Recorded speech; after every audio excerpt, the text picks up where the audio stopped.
The Mazda CX-5 needs to be on your shopping list if you're looking to buy a small to medium SUV. Let me explain why. So the CX-5 has been on sale since 2012, and you might even own one because they're very popular here in Australia. This received an update, and now this is the latest update of the CX-5 here in 2024. And personally, I think this thing stands out above other SUVs in this class. Well, for starters, it's the price. This is the most expensive Mazda CX-5 you can buy. It's called the Mazda CX-5 Akira, and it has the 2.5 litre 4-cylinder turbocharged motor under the hood. And this thing tops out at just over $52,000 drive away here in Australia. And to be honest, that's a pretty good price for what you're getting. Back in October 2023, Mazda killed any diesel engine options for the CX-5. So this is the torquiest engine you can get, and it's also one of the best engines that Mazda makes. This 2.5 litre motor makes 170 kilowatts and 420 Newton meters of torque at just 2,000 RPM. And it sends all that power to an all-wheel drive system through a 6-speed automatic transmission. But there are two consequences to this motor. One, it's a little bit more expensive to service. Your service intervals are every 12 months or every 15,000 kilometers, and that's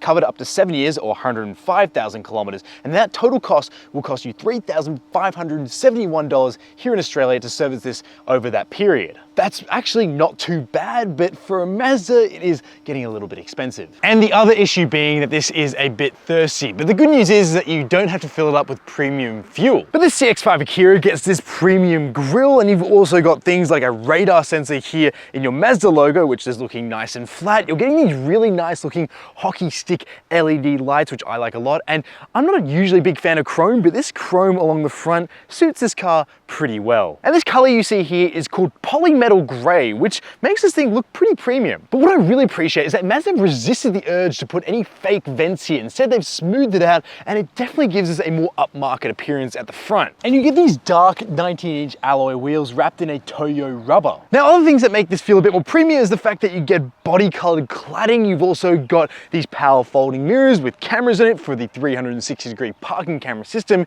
You've got keyless locking and unlocking, of course, and you can just walk away and the car will lock itself automatically. There's no roof rails on this car, but you do have some areas to mount them on top. And you get more hockey stick styling with this giant chrome trim piece that runs right to the back of the car. And another party trick is that this Mazda CX-5 gets rear doors that open nearly to 90 degrees, making it a bit easier to get in and out of the back. But if you're like me and are wondering, should I spend all that money on this particular model? Really what you're getting are these wheels and tires. You're also getting the body colored cladding. You're getting adaptive LED front lights. You are getting glove box lighting, ambient lighting. You're getting 360-degree parking camera system, and you're getting rear seats and front ventilated seats, and also a heated steering wheel, and also a frameless rear vision mirror. But everything else you see here is standard on the grade below this, known as the CX-5 SP, which some could argue looks a little bit more sporty than this. So if you don't need all those extras, you'd be very good just getting the CX-5 SP. You get rear LED taillights, you do get a rear wiper, but more importantly for this update, this thing got larger tailpipes in its latest facelift, which I think looks pretty good, and they are very real. But if you're wondering what the most powerful factory turbocharged CX-5 sounds like, well, take a listen.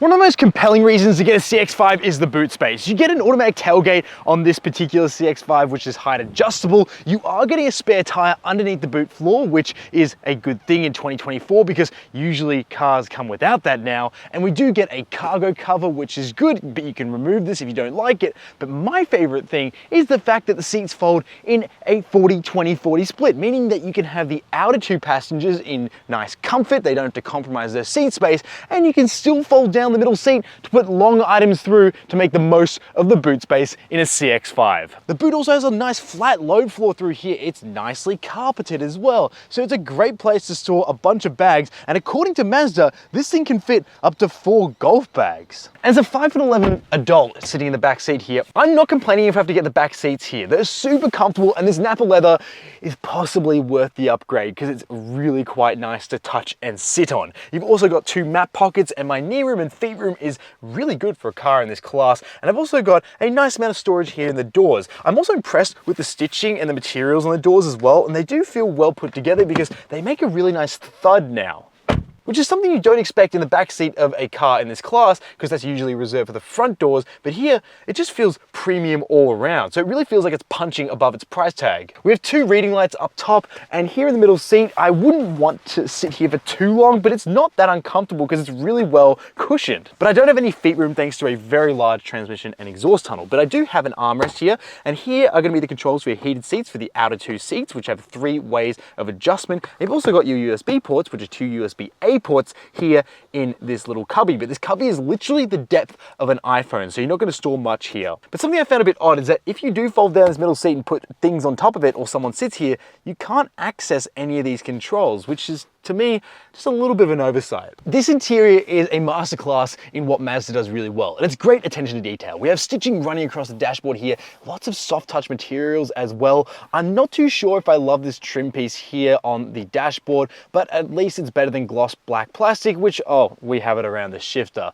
I really don't like it because it shows up a lot of scratches and dust, but aside from that, Mazda does an amazing job of just putting the best switchgear in its cars. So we're running across the top here. We have these nice air vents, which I really like the look of. And of course, this moves us over to the instrument cluster, which has actual physical analog gauges, but we do have a screen in the middle, which does a good job of mimicking an analog gauge, but also has some additional functionality for trip information and some other car information thanks to the fact it's a screen. We've also got a heads-up display which gives you a digital speedometer because you can't get that here in the screen, and we also have a quick physical dial to turn up and down the brightness of the 2 screens here, which is something that's really underappreciated. So you don't have to dive into the menus here to adjust the brightness. You have a little dial here, which is awesome. Now this screen here is great for Android Auto and Apple CarPlay, both wired or wireless, and that's really all I use it for. Yes, this is lacking any sort of really amazing tech in here, but Mazda have just done the basics so well that this is far more livable than something that just uses a screen and nothing else. You've also got Bose speakers in here, which sound quite nice, and of course all your buttons on your steering wheel are physical. But something I really love about the CX-5 is just the ergonomics of the seating position. You can easily adjust the steering wheel here, but more importantly,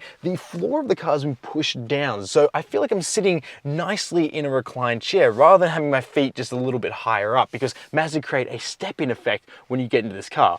Oh, and also the glove box in this particular model is felt lined, which feels very premium. But it's not just me who thinks that this should be on the top of your shopping list. Owners who have bought and lived with the CX-5, who have reviewed their cars on productreview.com.au, think that this is a really good car to live with. A score of 4 out of 5 on Product Review is very good, and it would be a very strong recommendation to go and buy one based on that rating alone. But if you want to review your own car, you can also go to productreview.com.au and let everyone know what it was like to live with your car. Before I start driving, you should know that in the manual here, Mazda lets you know that you can store up to 4 golf clubs in the back. Golf clubs as a unit of measurement for boot space is usually reserved for luxury GT cars, but here, Mazda let you know that this CX-5 is worthy of being measured in how many golf clubs you can fit in the boot. So you want to know just how quick the 2.5 litre 4-cylinder turbocharged CX-5 is. So we're going to push it in 3, 2, 1, and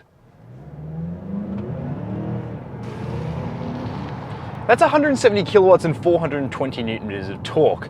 It's the most powerful engine you can get in a CX-5 now, but yeah, it's not going to be a rocket ship. What is noticeable is the 420 newton meters of torque. This thing is very, very good at giving you a lot of torque when you need it in the mid-range acceleration. If you're looking for straight line speed, you're not really going to find it here. But this turbocharged motor is going to offer more punch than any other engine in the CX-5 range. Now, the CX-5 is a pretty long in the tooth car. It's been out since 2012, it received a facelift, and this is the latest iteration of the CX-5. But just because it's been on sale for a while doesn't mean it's a bad car. The things I really like here are the suspension and body control here. It is really quite impressive. And if you have to brake for deer, you can go ahead and push your foot gently into the brake pedal. And what I've always loved with Mazdas is that it glides to a stop. It doesn't pitch forward. They've managed to really eliminate a lot of that pitching motion. So if I go to sort of gracefully go to the brake pedal, the whole cabin just sort of gracefully slows down. And yeah, that makes it really appealing for people who might be prone to being car sick.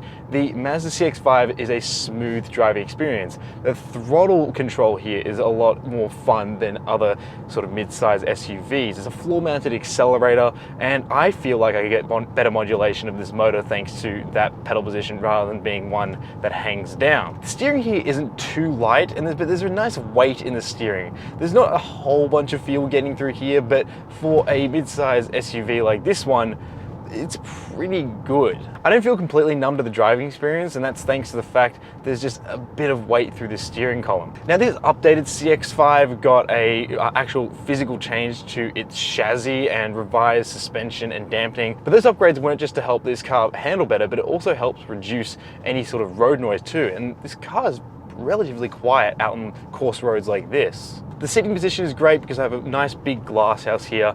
The ride is fairly comfortable, and even on the largest wheels you can get in the CX-5, which this is wearing, it does a pretty good job of ironing out a lot of bumps, but I did find it did get a little bit stiff over some awkward bits of road, but aside from that, it was mostly very smooth. The only downside to buying the CX-5 with this 2.5 litre 4-cylinder motor would be the fuel consumption. I've been seeing figures around 10.3 litres per 100 Ks, but can easily get around 12 litres per 100 Ks if you're just driving in the city and you have a bit of a heavy right foot. But the major plus points here is that yes, all those hard buttons here make this a very easy car to operate. I find this car super pleasurable to jump into every time I drive it. It's a very easy to understand car. There's nothing complicated here. You just get in, drive. The 6-speed automatic works really well, and it's nice and crisp. It sort of feels like a dual clutch, but without the issues of a dual clutch. So it's not too lurchy or anything like that. It's really smooth in its operation. And also, if you do want to use your paddle shifters here, which I never like using in family cars, here I actually really like the engagement they provide. They're quick to change and they have a bit of snap to them as well. So if you do want to use these paddles, I'd highly recommend you do, because they actually offer a bit more engagement to this car, which is rare on these sort of SUVs. The heads-up display works really well because it offers you a digital speedometer, something you can't get in the gauge cluster here, even though this has a center screen. Everything's really easy to understand at a glance too, which I like about Mazda's gauge clusters, and overall, it's just very clear to see why this is a very popular option with many people. It's a reliable option because it's just so easy to understand. It's so good to drive for what it is. And with this 2.5 litre motor, it actually has a bit of power too. Now, you will experience a little bit of all-wheel drive understeer because, yeah, that's just physics for you.